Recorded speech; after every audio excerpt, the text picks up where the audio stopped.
조금 일찍 시작하는 것도 좋은 것 같아요. 엔비디아를 10년 전에 했어야 낮은 가격에 만났겠죠. 지금 시작해도 될 수 있지만 나중에 종잣돈을 이만큼 모아서 해야 되겠다는 분들도 많이 있는데 그게 좀 어려운 부분이, 그러면 그만큼 종잣돈 이만큼 했다가 들어가서 바로 초짜인데 바로 손실부터 나면 이 규모가 크잖아요.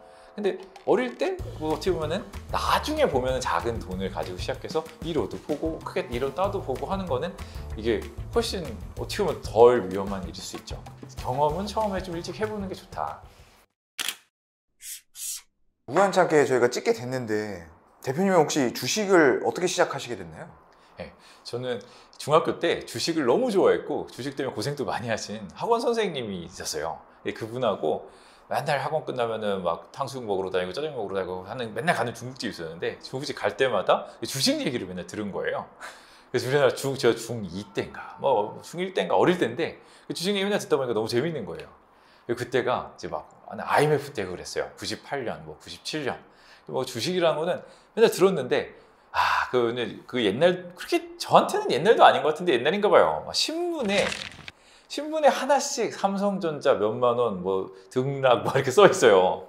그래서 신문이 깨알같이 이렇게 써 있습니다. 그래서 그걸 이렇게 보면 이게 많이 떨어지게 많이 올랐구나 하는데 어느 순간부터 뭐 맨날 떨어만지는 거예요. 떨어져 폭폭폭폭폭 나가는 거예요. 그래서 주식 얘기 맨날 들어서 재밌는데 이게 이렇게 해서 은행을 막 옛날에 은행주 이런 게 되게 중요한 주식이었거든요.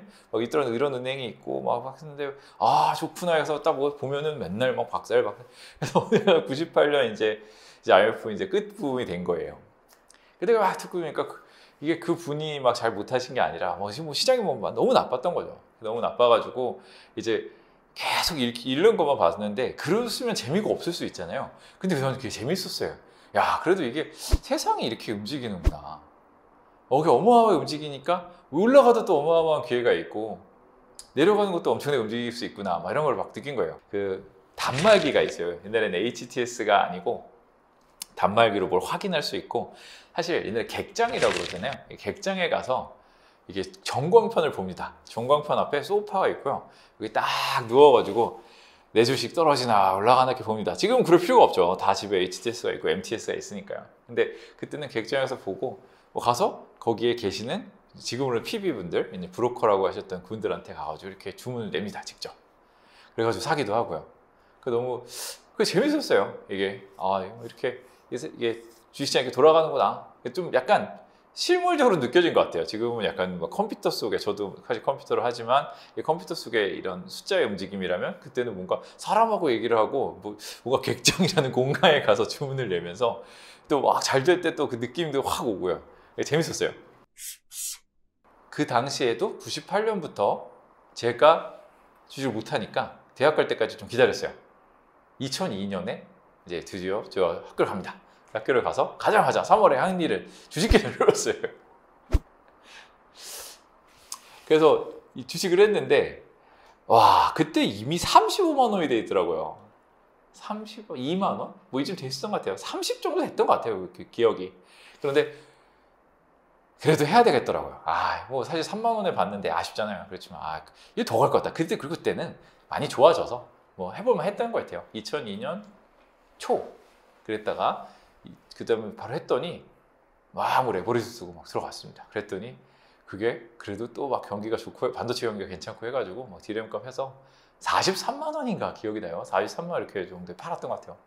그리고 그때 그래도 뭐 3만에 비하면 아무것도 아니지만 약간 소소한 수익이 났습니다.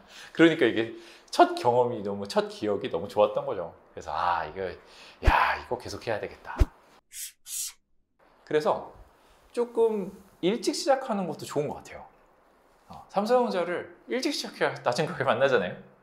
엔비디아를 10년 전에 했어야 낮은 가격에 만났겠죠. 지금 시작해도 될 수 있지만 물론 내년에도 다른 기회, 후년에도 다른 기회는 나옵니다.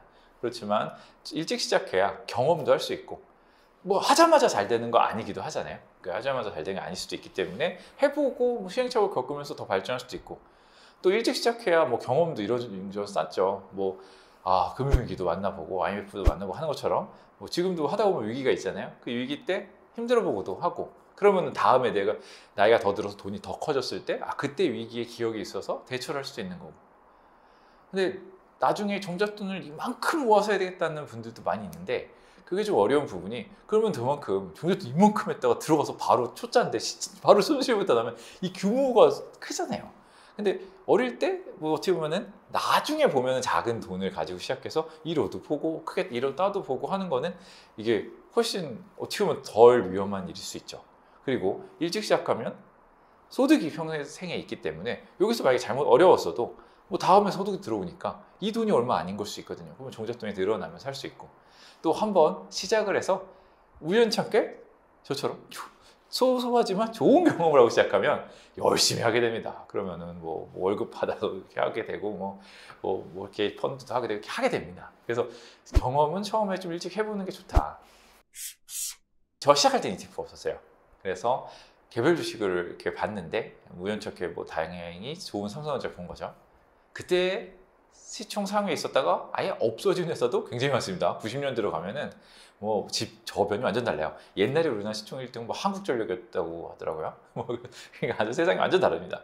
근데 지금은 ETF가 있어요. 그래서 좀 손쉽게 할 수 있고 뭐 사실 특히 뭐 미국에 이제 장기에 걸쳐 신뢰를 얻었죠. 이제 S&P ETF 계속 사면 된다. 뭐 이것도 뭐 좋은 방법일 수 있어요. 근데 그러면은 이들이 주는 안정성도 있지만 공부를 많이 하게 되지는 않을 수도 있어요. 미국의 매크로 정도 공부하게 될까요? 뭐 금리 뭐 이런 거 보고 할 수 있겠지만 공부를 하려면 미국 ETF도 당연히 뭐 좋은 방법에다 플러스 개별 주식을 결국 좀 해봐야 돼요. 그러니까 이게 엔비디아하고 사고 AMD 사봐야 이럴 때 대장주로 사야 되는구나 뭐 이런 것도 느끼게 되고 뭐 국내에서도 뭐 어떤 걸 뭐 사서 이게 돼야 그 업종에 대해서 공부를 하게 되잖아요. 근데 특히 일찍 시작하신 분들은 막 10년, 20년에 걸쳐서 막 사이클을 경험하잖아요. 막 5년에 한 번 막 또 사이클 산업처럼 뭐 디램 가격이 2년 동안 올랐다가 1년 동안 떨어지고 막 이런 사이클을 여러 번 경험할 수 있잖아요. 근데 개별 주식이나 최소한 섹터 ETF 정도를 하면 공부를 하게 되는 것 같아요. 뭐 그게 길게 보면 나중에 종잣돈이 커졌을 때 큰 걸음이 될 수 있습니다. 뭐 외국에서도 뭐 엄청난 위대한 투자가들이 나이가 굉장히 많은 경우가 꽤 있잖아요. 뭐 50살, 60살, 70살 넘어서도 막 투자를 잘합니다. 근데 그분들이 젊을 때 많은 경험을 했고요. 사이클 엄청 많이 봤고요. 막 전쟁 보고, 막 폭락 보고, 폭등 보고, 막 IT 버블 보고 이게 다 했기 때문에 되는 건데 경험을 빨리 쌓으려면 빨리 시작해서 해보는 게 괜찮을 것 같습니다. 그러니까 뭔가 큰 걸 하나 만나야 돼요. 아니면 개별 회사가 대단한 일을 만드던가. 뭐 팬데믹이 와서 뭐 원택트 주식이 엄청 오른다 이런 거 만나야 되는데 2004년 언젠가부터 좀 시작된 흐름에는 조선주, 인프라, 이머징 마켓이 있었어요. 뭐 중국이 주였지만 브릭스라고 했잖아요. 브릭스라는 거를 정말 단어를 많이 봤습니다. 학교에서 공부하다.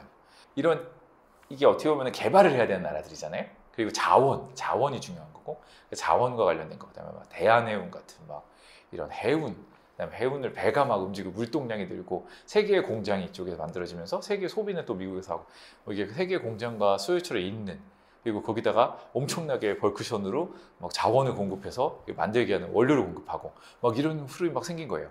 그래서 2005년부터 그게 2004년 정도 막 해서 2005년부터 2007년까지 전 세계 이머징 마켓 대폭 등장이 시작됩니다. 그때 저는 삼성 엔지니어링 그러니까 해외 건설 중동에 가서 해외 건설하는 그리고 태웅이라고 있는데 그 회사는 그 조선주 저는 오히려 뭐 현대중공업은 잘 못 봤어요. 근데 현대중공업은 이런 회사에 막 샤프트를 납품하고 막 이런 조선 기자재 업체 그리고 풍력도 했어요. 당시 에너지가 중요했거든요. 당시 희대의 주식이 동영제철화학 지금의 OCI였어요. 태양광 폴리실리콘 우리나라 만들어가지고 당시에 유명한 일이 이거 업사이드가 얼마예요? 그럼 요즘에는 뭐 30%에 막 그러잖아요. 이게 어떤 사람이 동영제철화학의 업사이드를 물어보니까 영어로 10 그랬대요. 그랬더니 10% 그랬더니 No! 10 times 뭐 이렇게 일단은 뭐 이게 있습니다. 실제로 10 times 훨씬 넘게 올랐어요. 그래도 막 그런 에너지, 재생에너지의 시작 그리고 조선 해운 막 이런 거, 그다음에 뭐 두산중공업 인프라 막 이런 것들이 막 어마어마하게 오르던 그런 시절을 경험하면서 야 이거 진짜 재밌다. 이 사이클이랑 이 기업의 변화만 알면 엄청난 수익이 날 수도 있구나. 물론 그리고 또 막 그 다음에 바로 서브프라임 모기지 위기가 사실 찾아오기도 했어요. 운이 나빴다면 막 크게 힘들었을 수도 있습니다. 그걸 또 경험하면 사실 또 그럼 막 양적 완화하면서 또 막 엄청나게 또 다음 사이클이 나오잖아요. 요즘에는 그 부모님들이 막 아이들 생일 선물로 막 엔비디아 한 주 사주고 아, 예. 뭐 그런다고 하시더라고요. 은행에 넣는 것보다는 뭐 큰 미래가 있는 쪽에. 근데 그게 10년 예상하기 되게 어렵습니다. 10년 전 대표주가 지금 대표주가 아닌 경우도 많기 때문에 어렵지만 뭐 한번 해보는 거죠. 뭐 우리 아기를 위해서 물론 없어지지 않을 회사 해야 되겠죠. 없어지지 않을 회사에 투자를 해주시는 분들도 되게 많은 것 같아요. 근데 그게 진짜 막 그거를 만약 10년 전에 엔비디아를 했으면 아기가 통장을 딱 열었을 때 2천만 원이 와 20억이야? 막 아빠가 내가 재산이 많아요. 막 아빠는 샀다 팔았다 기웃기웃 하다 보면 아빠도 엔비디아 그 2천만 원 당시에 뭐 예를 들어 10년 전 2014년에 샀어요. 아이들 것도 사줬어요. 근데 아빠는 막 액티브 하잖아요. 샀다 팔았다. 저거 아니야. 근데 엔비디아 반토막이 오르는 동안 4번 났다 그러나? 반토막 이하가 꽤 많이 났대요.